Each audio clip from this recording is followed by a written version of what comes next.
राधे राधे। जद्दैतं ब्रह्मोपनिषदि तदपश्यतनुभा जो अंतर्जामी पुरुष इति सोहसांस विभव षडैश्चर्यपूर्ण जय भगवान् स स्वयमयं न चैतन्यात् कृष्णात् जगति परतत्त्वं परमिह। वन्दे अहं श्रीगुरो श्रीयुतपदकमलं श्रीगुरून् वैष्णवांश्च श्रीरूपं साग्रजातं सगण रघुनाथान्वितं तं सजीवं स्वाद्वैतं सावधूतं परिजनसहितं कृष्ण चैतन्यदेवं श्रीराधा कृष्णपादान् सहगण ललिता श्रीविशाखान्वितांश्च नमो ॐ विष्णुपादाय कृष्णप्रेष्ठाय भूतले श्रीमते भक्तिवेदान्त स्वामिनिति नामिने। नमस्ते सारस्वती देवे गौरवाणी प्रचारिणे निर्विशेष शून्यवादी पाश्चात्य देशतारिणे। जय श्री कृष्ण चैतन्य प्रभु नित्यानंद श्री अद्वैत गदाधर श्रीवासादि श्री गौरभक्तबिंद। हरे कृष्णा कृष्ण कृष्ण हरे हरे, हरे राम राम राम हरे हरे।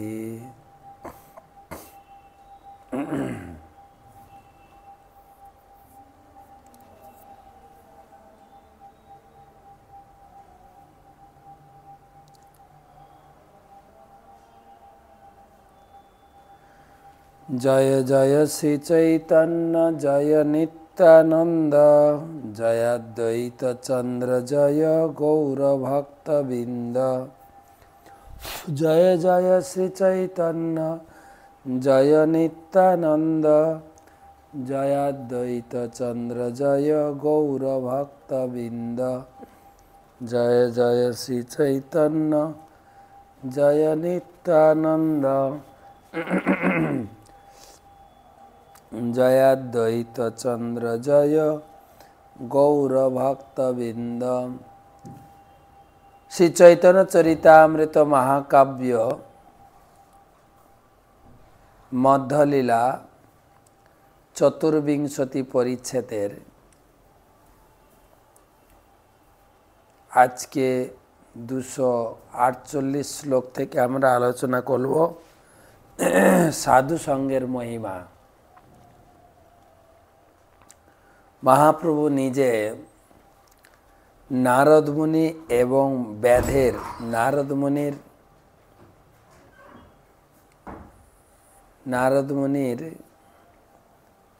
संस्पर्शे एकजन व्याधेर जीवन परिवर्तनेर काहिनी तुले धरछेन। गतकालके किछुटा आलोचना करेছি, आजके किछुटा करब। प्रसंगक्रमे आज के 111तम चैतन्य सुधा माधुरी साधु संगेर महिमा। काली हईते तुमी जेई मृगादि मारिबा प्रथमेई मारिबा अर्ध मारा ना करिबा। काहिनीटा आपनादेर मने आछे। नारद मुनि रास्ता दिए जाच्छिलेन आर तिनी अनेक अर्धमृत पशु पाखी देखछिलेन और से व्याधेर संगे देखा हय व्याध के जिज्ञासा करलेन এই अर्धमृत करे राखाटा कि तोमार काज? से स्वीकार करेছিল তো নারদ মুনি জিজ্ঞাসা করলেন, তুমি পশুদেরকে পুরো না মেরে অর্ধমারা করে রাখো কেন? তখন সেই ব্যাদ বলছিলেন, এটা আমি আমার বাবার কাছ থেকে শিখেছি। যখন কোনো জীব অর্ধমৃত অবস্থায় ছটফট করে না, আমার খুব ভালো লাগে।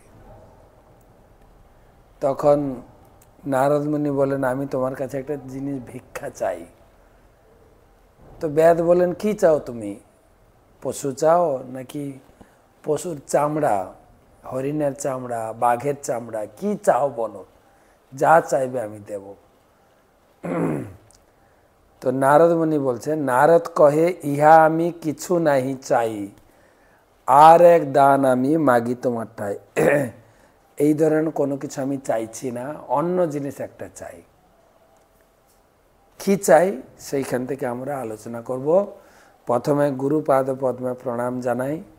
নমঃ বিষ্ণুপাদায় কৃষ্ণপ্রেষ্ঠায় ভূতলে শ্রীমতে জয়পতাকা স্বামী নীতি নামিনে। নম আচার্য পাদায় নিতাই কৃপা প্রদায়িনে। গৌর কথা ধামদায় নগর গ্রামতারি। তো কি চাইছেন? কালী হইতে তুমি যেই মৃগাদি মারিবা, প্রথমেই মারিবা, অর্ধ মারা না করিবা। তো নারদ মুনি বলছেন, একটা জিনিস চাইছে তোমার কাছে, সেটা হচ্ছে কাল থেকে তুমি যে পশু হত্যা করবে, তো অর্ধ মারা করবে, রাখবে না, পুরোটা মেরে দেবে। দেখেন একটা ইন্টারেস্টিং জিনিস, নারদ মুনিও অনুমোদন করছেন, কিন্তু পশু মারো, এটা অন্য জিনিস। কিন্তু যেহেতু ও পশু মারে, তো ওইখান থেকে নারদ মুনি প্রচার চালু করেছেন, এই তুমি অর্ধ মারবে না, পুরো মেরে দেবে। তখন প্রশ্ন করছে, ব্যাত কহে, কিবা দান মাগিলা আমারে, অর্ধ মারিলে কিবা হয়, তাহা ক মরে। ব্যাত বলছে, এ কি তোমার চাওয়া পাওয়া দেখছি, যে অর্ধ না মেরে পুরো পশুকে মেরে দেব, এই দুটোর মধ্যে তফাৎটা কি? অর্ধ মারলে কি ক্ষতি বা কি লাভ, কি হয়? নারদ কহে, অর্ধ মারিলে জীব পায় ব্যথা, জীবে দুঃখ দিতেছ তোমার হইবে ওইছে অবস্থা। নারদ মুনি বলছেন, অর্ধ মেরে রাখো, জীব যখন ছটপট করে না, বেশি যন্ত্রণা লাভ করে, তোমাকেও এরকম মরতে হবে।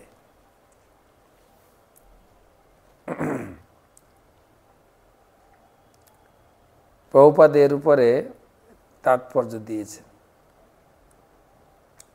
তাৎপর্য, এটি নারদ মুনির মতো মহাজনদের দুঃখ নিঃসৃত প্রামাণিক বাক্য। কেউ যদি কোনো জীবকে অনর্থক ব্যথা দেয়, তাহলে প্রকৃতির নিয়মে সেও একই ব্যথা পাবে। মৃগারী ছিল ব্যাত তবু এবং অসভ্য, কিন্তু তবুও তাকে পাপকর্মের ফল ভোগ করতে হতো। আর সভ্য মানুষ যদি তার তথাকথিত সভ্যতা বজায় রাখার জন্য বৈজ্ঞানিক পন্থা বা যন্ত্রের সাহায্যে নিয়মিত কসাইখানা অনুমোদন করে, তার কি গতি হবে? আধুনিক যুগে সভ্য মানুষরা নিজেদের উচ্চ শিক্ষিত বলে মনে করে, কিন্তু জড়া প্রকৃতির কঠোর নিয়মের যে কঠোর নিয়ম, তার সম্বন্ধে ধারণা নেই। প্রকৃতির নিয়মে যেইভাবে আচরণ করবে, তাকে সেইভাবে দুঃখ পেতে হবে। যারা কসাইখানায় পশু হত্যা করছে, তাদের কি পরিমাণ দণ্ডভোগ করতে হবে কেউ কল্পনা করতে পারে না। তাকে কেবল এই জীবনে দুঃখ ভোগ করতে হবে না, পরবর্তী জীবনেও তাকে দুঃখ ভোগ করতে হবে। কথিত আছে যে পশুঘাতক ও নরঘাতকের বেঁচে থাকা উচিত নয়, মরে যাওয়া উচিত নয়। কেননা বেঁচে থাকলে আরও পাপ কর্ম করবে, মরে গেলে আরও দুঃখ ভোগ করবে। তার মরে যাওয়া উচিত নয়, কেননা মৃত্যুর পরে সে তার অশেষ দুঃখ ভোগ করতে হবে। তাই বলা হয়েছে, তার বেঁচে থাকা উচিত না, মরে যাওয়া উচিত না। বৈদিক নীতির অনুগামী রূপে নারদ মুনির এই উপদেশ আমরা গ্রহণ করি। জীব যাতে পাপ কর্মের ফলে দুঃখ কষ্ট ভোগ না করে তা দেখা আমাদের কর্তব্য। ভগবদ্গীতায় মূর্খ দুষ্কৃতকারীদের মায়া অপহৃত জ্ঞানাবলী বর্ণনা করা হয়েছে। অর্থাৎ আপাত দৃষ্টিতে যদিও তারা শিক্ষিত, কিন্তু মায়া তাদের প্রকৃত জ্ঞান হরণ করে নিয়েছে। এই প্রকার মানুষেরা আজ মানব সমাজকে পরিচালিত করছে। এই সমস্ত দুষ্কৃতকারীরা অন্ধ এবং তাদের অন্ধদের দ্বারা পরিচালিত করছে। মানুষ যখন এই ধরনের নেতাদের অনুসরণ করে তার ফলে অবশেষে দুঃখবোধ করতে হয়। নারদ মুনি বলছেন, ব্যাত তুমি জেপি মারো অল্প অপরাধ তোমার। যেহেতু তোমার পশু হত্যা করা একটা বৃত্তি, তুমি ব্যাত, এতে তোমার বেশি অপরাধ হয় না। কদর্থক দিয়া মারো এ পাপ অপার। কিন্তু এই যে অর্ধমিত করে কষ্ট দিয়ে মারো না, এই জন্য এর বেশি পাপ হয়।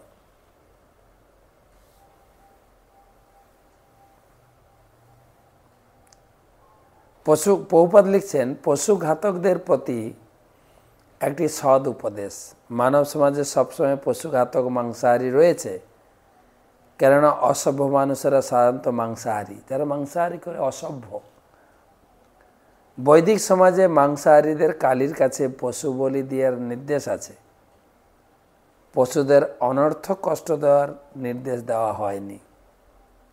কিন্তু কসাইখানায় পশুদের অশেষ যন্ত্রণা দিয়ে হত্যা করা হয়, দেবদেবীদের কাছে পশু বলি দেওয়া হয়, তখন এক কোপে পশুর মাথা কাটা হয়। এইভাবে অমাবস্যার রাত্রে কালীর কাছে পশু বলি দেওয়ার নির্দেশ দেওয়া হয়েছে।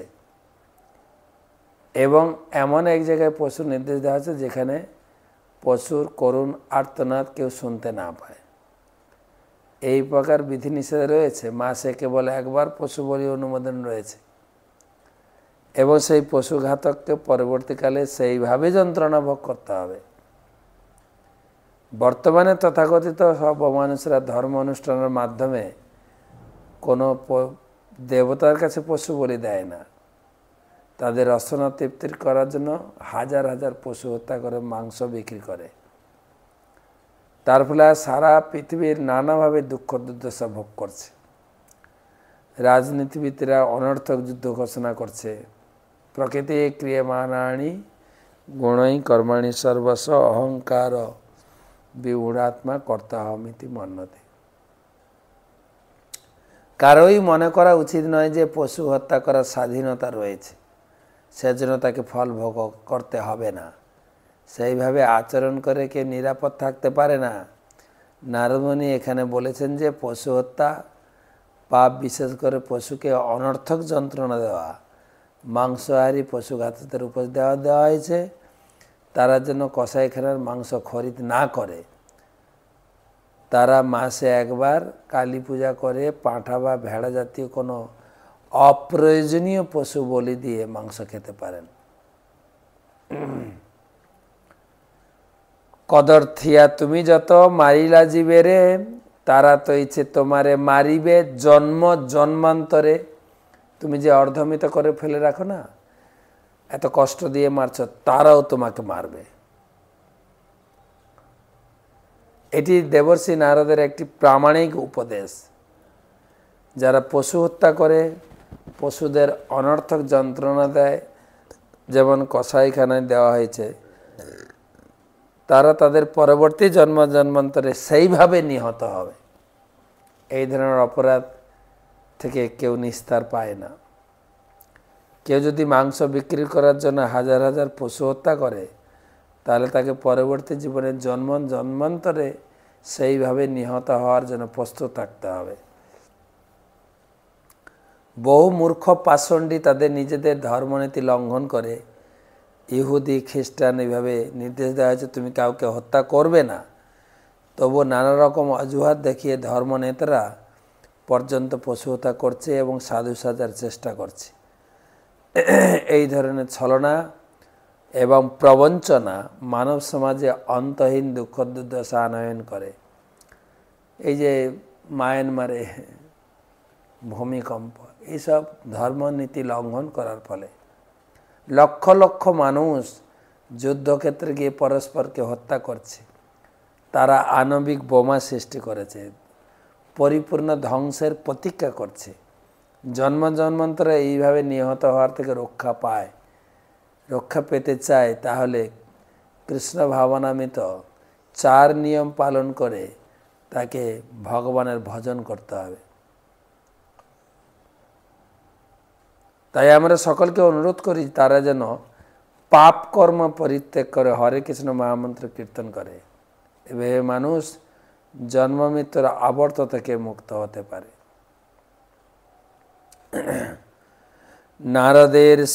নারদ সঙ্গে ব্যাধের মন পরসন্ন হইল, তার বাক্য শুনি মনে ভয় উপজিল। নারদের কথা শুনে ব্যাধ খুব ভয় পেয়ে গেছে। আরে আমাকেও তো তাহলে এরকম ভাবে হত্যা করা হবে।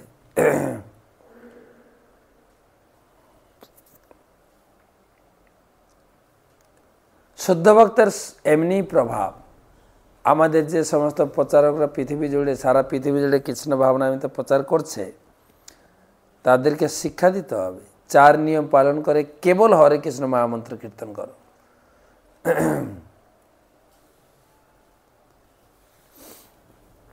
তাহলে তারা যখন পাপী মানুষদের কাছে কৃষ্ণ ভাবনা আন্দোলনের কথা বলবে, তখন তারা তাদের দ্বারা প্রভাবিত হয়ে তাদের উপদেশ গ্রহণ করবে। আমরা ভগবত ভক্তের উপদেশ প্রাপ্ত এই গুরু পরম্পরার মাধ্যমে আমাদের কর্তব্য নারদমুনি পদাঙ্ক অনুসরণ করে শুদ্ধ বৈষ্ণব হওয়া। শুদ্ধ বৈষ্ণব হচ্ছেন তার কোনো অভিলাষ নেই, তিনি ভগবানের সেবায় সর্বতভাবে নিজেদের উৎসর্গ করেছেন। তার কোনো জড় বাসনা নেই। তিনি সমাজসেবীরা প্রকৃতপক্ষে জ্ঞানী ও কর্মী। তাদের কেউ কেউ প্রকৃত কৃপণ পাপ কর্মে লিপ্ত। তারা সকলেই অপরাধী, কেননা তারা ভগবানের ভক্ত নয়। কৃষ্ণ ভাবনামৃত আন্দোলনের প্রভাবে নিষ্ঠা সহকারে বিধিনিষেধগুলো অনুসরণ করে পবিত্র হওয়ার সূচক। তো প্রভুপাদ এক একটা শ্লোকের উপরে অনেক বড় তাৎপর্য দিয়েছেন। শ্রীকৃষ্ণের এই নির্দেশ গ্রহণ করে আমাদের পরম্পরা ধারা নারদমুনি পদাঙ্ক অনুসরণ করা উচিত। আমরা যদি কেবল কৃষ্ণের পদপদ্মের আশ্রয় গ্রহণ করি, ঐকান্তিকভাবে কৃষ্ণ ভাবনা আন্দোলন গ্রহণ করি, তাহলে পাপ কর্ম থেকে মুক্ত হতে পারব। আমাদের জীবন সার্থক হবে। ব্যাধের মতো জন্ম জন্মান্তরের দুঃখ দুর্দশা ভোগ করতে হবে না। পশু হত্যা করার ফলে আমাদের কেবল মানব জন্ম লাভ করা থেকে বঞ্চিত হই না, পশু শরীরে জন্মগ্রহণ করতে হবে। মাংস, সংস্কৃত কথা, মাংস খাদতি ইতি মাংস। আমি যে পশুর মাংস আহার করছি, ভবিষ্যতে সেই পশুটি আমাকে আহার করবে।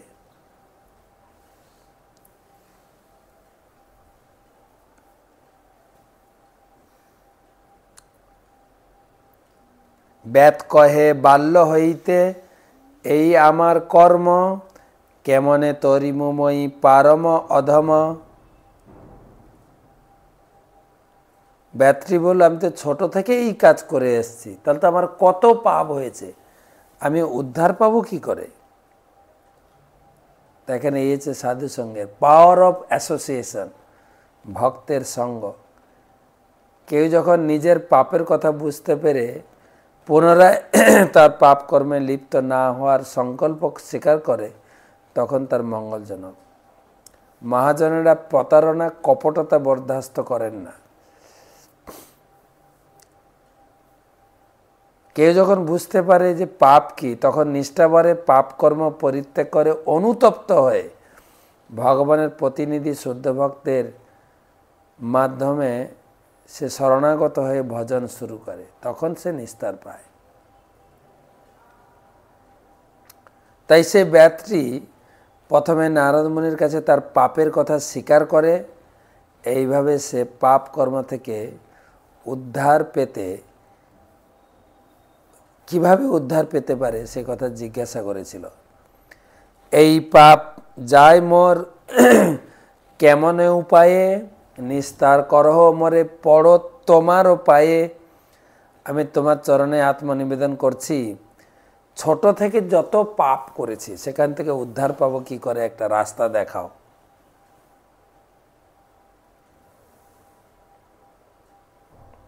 এটি হচ্ছে শরণাগতি হওয়ার পন্থা। ব্যাধটি নিজে পাপের কথা স্বীকার করে নারদমুনির চরণে আশ্রয় গ্রহণ করেছিল। সাধু সঙ্গের প্রভাবে পাপ কর্মের পরিণাম সম্বন্ধে অবগত হওয়া যায়। এখানে লোকে পাপই মানে না, পাপের আবার ওরা আবার নতুন একটা সূত্র বের করেছে। তারা বলছে চক্ষুদান মহাদান, চক্ষু পোড়ানো মহাপাপ। যে লোক মারা যায় না, তার চোখটা নিয়ে, যার চোখ নেই তাকে দান করলো, তাহলে মহাদান হবে। আরে মরে যাওয়ার পরে দান না করে আপনি যাবেন কোথায়? কে নিয়ে যাবেন চোখটা সঙ্গে? আপনাকে আগুনে পুড়াতে হবে, না হলে পশু পাখিরা ছিঁড়ে ছিঁড়ে খাবে। দান করছে, চক্ষু পোড়ানো মহাপাপ।